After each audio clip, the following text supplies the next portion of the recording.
பொதுவாக நமக்கு நம்மீது நம்பிக்கை அதிகம். ஆகவே பல முடிவுகள் எடுத்து வைத்திருப்போம். வெளிநாட்டிற்கு சென்று சம்பாதித்து வரலாம், நிலம் வாங்கி விற்று சம்பாதித்து விடலாம், அடுத்த ஆண்டுக்குள் தொழில் தொடங்கி சம்பாதித்து விடலாம், எப்படியெல்லாம் பணம் சம்பாதிக்க வேண்டும் என்று பல திட்டங்களை போட்டு கொண்டிருப்போம். ஆனால் இன்றைய முதல் வாசகம் நம்மை பார்த்து கூறுகிறது, சற்று கேளுங்கள், நாளைக்கு உங்கள் வாழ்க்கை எப்படி இருக்கும் என்பது உங்களுக்கே தெரியாதே.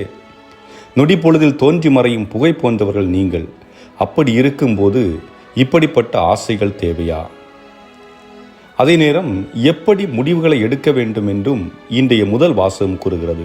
அதாவது, நாம் எப்படி சொல்ல வேண்டுமென்றால், ஆண்டவருக்கு திருவுளமானால் நாங்கள் உயிரோடு இருப்போம், ஆண்டவருக்கு திருவுளமானால் நாங்கள் அந்த தொழிலை செய்வோம், ஆண்டவருக்கு திருவுளமானால் நாங்கள் இந்த கட்டடத்தை கட்டி முடிப்போம், ஆண்டவருக்கு திருவுளமானால் நாங்கள் அங்கே பெண் பார்க்க செல்வோம், ஆண்டவருக்கு திருவுளமானால் இந்த திருமணம் நடைபெறட்டும், ஆண்டவருக்கு திருவுளமானால் எங்களுக்கு அவர் குழந்தையை கொடுக்கட்டும், ஆண்டவருக்கு திருவுளமானால் என் நோய்களை அவர் குணப்படுத்தட்டும், ஆண்டவருக்கு திருவுளமானால் அவர் என்னை நல்ல வேலையில் அமர்த்தட்டும்.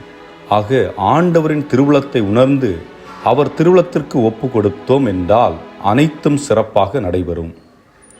இனி நற்செய்தியில் இயேசு கூறுகிறார், நம்மை பற்றி பேசுகிறவர் நமக்கு எதிராக போக மாட்டார். ஆண்டவரின் சொற்கள், வார்த்தைகள், அவர் வாழ்ந்த வாழ்க்கை முறை, இவைகள் தெரியாத நபர் மற்ற மக்களுக்கு வழிகாட்ட முடியுமா? முடியாது. ஒரு நல்ல ஆசிரியர் மாணவனுக்கு எதிர்காலத்தை பற்றிய தூண்டுதலை எழுப்பலாம். ஒரு நல்ல மருத்துவர் எந்த மாத்திரை உடலுக்கு நல்லது என்று அறிந்து மருந்து செய்வார்.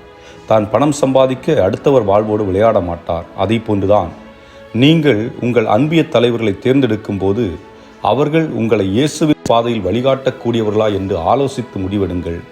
அப்படி வழிகாட்டக்கூடியவர்கள் இல்லை என்றால் உங்களை அதற்கு ஏற்றார்கள் உருவாக்குங்கள். ஆண்டவரே, உமக்கு விருப்பமென்றால் நான் வார்த்தைகளை புரிந்து கொள்வதற்கும் வாழ்வதற்கும் வழிகாட்டும் என்று கேளுங்கள். நிச்சயமாக இறைவன் உங்களுக்கு அதற்கு தேவையான அனைத்தையும் செய்து கொடுப்பார்.